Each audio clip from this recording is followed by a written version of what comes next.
Hola alumnos, hoy día vamos a comenzar con la corrección y retroalimentación de la clase 3. Esto es Lenguaje y Comunicación, primer ciclo, profesora Vanessa Vidal. La primera actividad que debían desarrollar en su guía era un cuestionario acerca del género lírico. No olvidemos que el género lírico se relaciona o se vincula con las canciones o con los poemas. La pregunta 1. ¿En qué función se basa el género lírico? La función en la que se basa el género lírico es la función expresiva del lenguaje, ya que su objetivo es expresar sentimientos. Pregunta 2. ¿Cuáles son los elementos básicos de este género? Los elementos básicos que nosotros debemos conocer acerca del género lírico son el hablante lírico, el objeto lírico, el temple de ánimo, las rimas y las figuras literarias. Esto es lo que estaba incluido en la clase 3. El hablante lírico, que era aquella voz que nosotros escuchábamos o que hablaba dentro del poema, el objeto lírico, el que inspiraba el poema, el temple de ánimo, que es el sentimiento que va acompañando al poema, las rimas, que es todo el ritmo que se le va dando al poema para darle algún tipo de entonación, y las figuras literarias, que van acompañadas con el lenguaje que se utiliza dentro del poema para darle cierta intención que está buscando el poeta. ¿Qué se entiende por poeta? Bueno, el poeta es el autor, es el que crea el poema. Así se le denomina en el género lírico, así como en el narrativo se le llama autor y en el dramático se le llama dramaturgo. ¿Quién es el hablante lírico? Bueno, como lo mencionaba anteriormente, el hablante lírico es aquella voz ficticia que habla dentro del poema. Como les había comentado también, esa voz que representa al poeta no siempre va a ser el hombre o la mujer o el poeta en sí. Puede ser una niña, puede ser la muerte, puede ser una madre, un padre, etc. ¿Qué es el objeto lírico? Bueno, el objeto lírico es aquel que inspira el poema o a quien se le dedica. Por ejemplo, si es que el hablante lírico es una madre, este poema puede ir dirigido a quién, a la hija, a la niña. Entonces, el objeto lírico es quien lo inspira y puede ser una cosa, puede ser un animal, puede ser una persona, cualquier elemento. Lea el siguiente texto y responda las preguntas desde la 1 hasta la 6. Aromos, tomado de Canciones rusas 1964-1967. Paseando hace años por una calle de aromos en flor, supe por un amigo bien informado que acababas de contraer matrimonio. Contesté, por cierto, que yo nada tenía que ver en el asunto, pero a pesar de que nunca te amé, eso lo sabes tú mejor que yo. Cada vez que florecen los aromos, imagínate tú, siento la misma cosa que sentí cuando me dispararon a boca de jarro, la noticia bastante desoladora de que te habías casado con otro. Nicanor Parra, antipoeta chileno, nacido en Chillán el 5 de septiembre de 1914. Las preguntas que aparecían vinculadas a este texto, no nos olvidemos que este es un tipo de texto que pertenece al género lírico, por lo tanto es un poema, a pesar que dentro de él se vaya narrando una historia. En el siguiente verso, la noticia bastante desoladora, palabra subrayada, desoladora, el significado de la palabra subrayada se refiere a un sentimiento de mucha tristeza. Esa era la respuesta correcta. 2. ¿Qué característica de género lírico está presente en el poema? La respuesta era B, que hay versos. No nos olvidemos que dentro de los poemas tiene que existir los versos y que cada conjunto de versos forman estrofas. ¿Qué sentimiento de la vida actual se relaciona con lo expresado en el poema? En este caso la respuesta es el rechazo al compromiso. ¿Por qué? Porque al analizar este poema de Nicanor Parra, nos damos cuenta de que él de una u otra forma no se quiso casar con aquella persona aludida y que él siempre lo iba a recordar cuando le dijeron que ella se iba a casar con otro, a pesar de que él pueda reconocer que nunca la amó o tal vez no la amó como ella quería, pero sí le dolía que ella se haya casado con otro. ¿En qué momento el hablante lírico recuerda la noticia? Cada vez que florecen los aromos, y de ahí se desprende el título del poema, Los aromos. ¿En qué época fue escrito el poema? Bueno, este fue escrito y ahí tenemos que poner atención y leer bien, porque habían más de una fecha. Está la fecha que dice desde dónde se sacó el poema y abajo estaba la fecha del nacimiento de Nicanor Parra. En este caso la respuesta correcta era cuando se creó el poema, en la década de los 60. Y la pregunta 6, ¿qué elemento propio del cuento está presente en el texto? Bueno, no olvidemos que es un poema, pero sí tiene un elemento propio de un cuento, que es que tiene un narrador. En este caso están uniéndose dos elementos del género lírico y del género narrativo, porque en los poemas no existen narradores, pero como este es un antipoeta, hace sus propias reglas.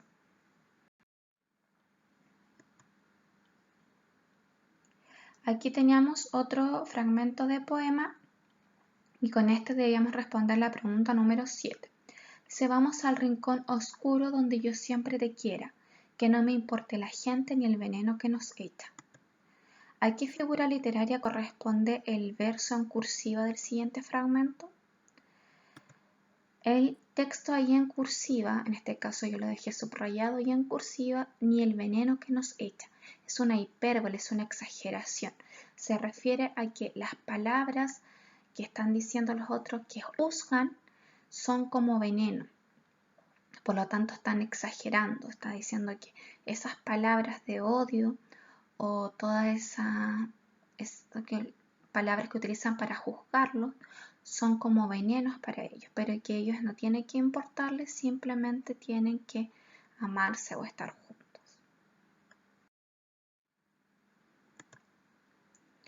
Lea el siguiente texto y responda.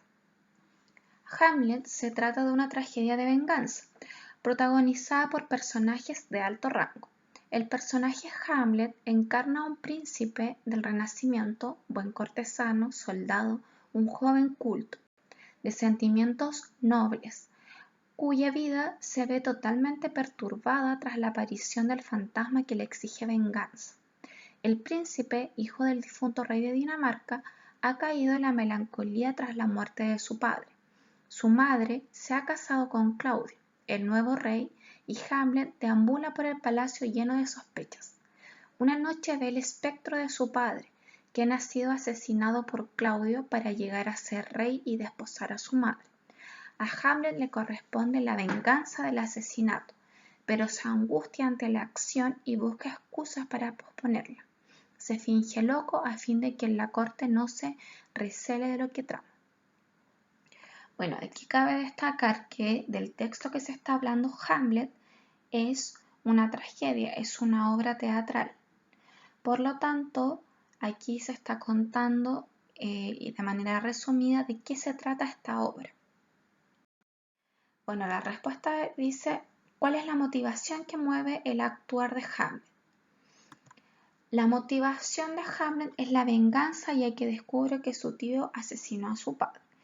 Y además se casó con su madre. Entonces, dentro de lo que nosotros logramos entender, y cuando se habla de motivación, es el por qué actúa de tal o cual forma el personaje. A eso se refiere con motivación. Y en este caso, Hamlet que quería vengar la muerte de su padre de alguna forma. A pesar de que ahí nos menciona que lo trataba de evitar y que luego trataba de desviar la atención de él para poder cumplir su objetivo. Lea el siguiente texto y responda a las preguntas 1 a 6. Pausa. De vez en cuando hay que hacer una pausa, contemplarse a sí mismo, sí la complacencia cotidiana, examinar el pasado, rubro por rubro, etapa por etapa, baldosa por baldosa, y no llorarse las mentiras, sino contarse las verdades. Mario Benedetti. Este es un texto lírico, por lo tanto es un poema. ¿Cuál es el tema de este poema? La respuesta era la D, la importancia de mirarse a uno mismo. ¿Qué sentido tiene la expresión cantarse las verdades en el poema? La expresión significa que uno debe ver lo bueno y lo malo que se posee y aceptarlo, ser honesto con uno mismo. Bueno, acá la idea del poema es que uno debe ir paso a paso, debe ir avanzando, debe seguir el camino, pero nunca debe dejar atrás las cosas que uno es, lo bueno y lo malo. Debe aceptarse en todo el conjunto y no engañarse a uno mismo que es 100% bueno, porque todos tenemos algunas falencias y algunas cosas malas. ¿Con qué se relacionan las etapas de la vida en el poema? Escriba su respuesta a continuación. Bueno, aquí las baldosas son las que van representando las etapas de la vida, que van construyendo un camino. Y cada baldosa va representando una etapa o cada paso que uno va dando en esta vida. Según lo leído, ¿para qué se debe examinar el pasado en ciertos momentos? Era la respuesta de para que las personas no se engañen a ellas mismas. O sea, acá la idea es que uno no solo debe mirar hacia el futuro y seguir adelante, que a veces hay que detenerse y ver hacia el pasado y ver todo el camino que uno ha estado construyendo, no negar el pasado y hay que formar parte al igual del presente y luego del futuro. Según el poema, ¿por qué es necesario hacer una pausa de vez en cuando? Para verse a uno mismo. Entonces la idea acá en la respuesta dice ¿por qué yo debo hacer una pausa? Porque debo lograr ver hacia atrás y verme y contemplarme en el conjunto, con todas aquellas cosas que he vivido para ver cómo yo me voy construyendo, cómo soy con todos mis defectos. ¿Qué sentido tiene el término contemplarse en el poema? La respuesta era B, observarse. O sea, yo tengo que observar interiormente, exteriormente, lo bueno y lo malo. Lee el siguiente texto y responde las preguntas que se presentan a continuación. Aquí tenemos un fragmento de una obra teatral. Esto es para que ustedes tengan claro cómo se va diferenciando un texto de otro, cómo está escrito un texto narrativo, cómo está escrito un texto lírico, un poema y cómo está escrito una obra teatral. En este caso, una obra teatral está escrito como diálogo. Está cada nombre del personaje y cómo va interviniendo. Dice doña Paula, muy simpáticos, ¿verdad? Muchos muy amables, una gente muy atenta. ¿Y quiénes son?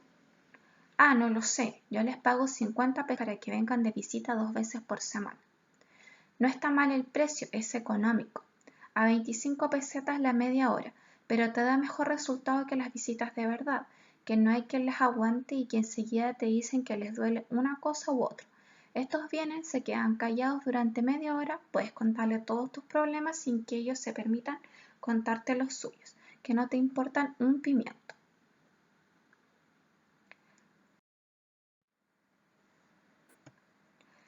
Este fragmento es un texto dramático porque, y aquí teníamos 3 afirmaciones. De estas afirmaciones, solo la 2 y la 3 son correctas.